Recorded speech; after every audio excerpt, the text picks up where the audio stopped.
Bonjour, dans ce tutoriel, je vais vous montrer comment redimensionner une image insérée dans une page de traitement de texte. Voici une image insérée dans ma page, ici dans Word. Pour l'agrandir ou la rétrécir, je dois d'abord la sélectionner. Pour cela, il suffit de cliquer une fois sur l'image. Vous remarquez alors que des petites poignées, rondes ou carrées, apparaissent autour de l'image. Ces poignées signifient que l'image est sélectionnée.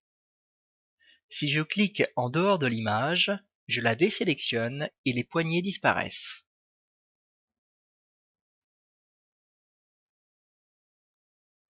Resélectionnons notre image. Une fois l'image sélectionnée, je dois utiliser les petites poignées qui l'entourent pour en modifier la dimension.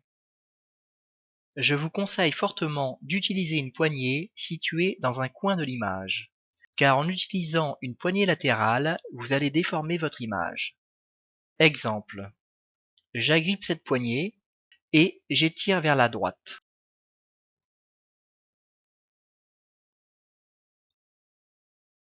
Le résultat n'est vraiment pas concluant.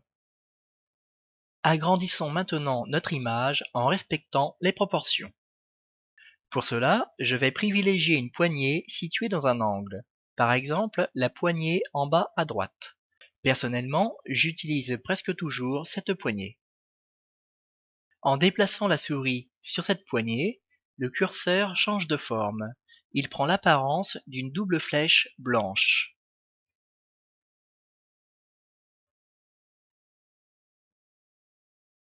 Lorsque vous voyez cette double flèche, maintenez le bouton gauche enfoncé, puis déplacez la souris en diagonale vers le bas et vers la droite.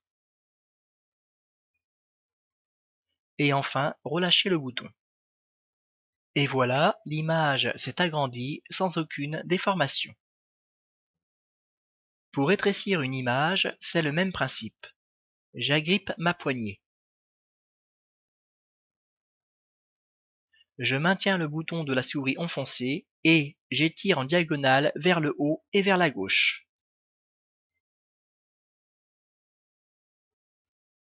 Pour résumer, utilisez toujours les diagonales afin de respecter les proportions de votre image. Sinon, vous la déformerez.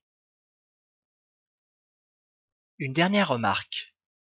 Lorsque vous modifiez la taille d'une image dans un programme de traitement de texte, l'image originale, c'est-à-dire le fichier stocké sur votre ordinateur, n'est absolument pas concernée par cette modification.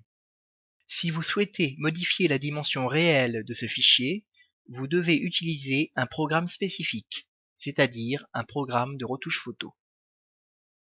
Voilà, ce tutoriel est terminé.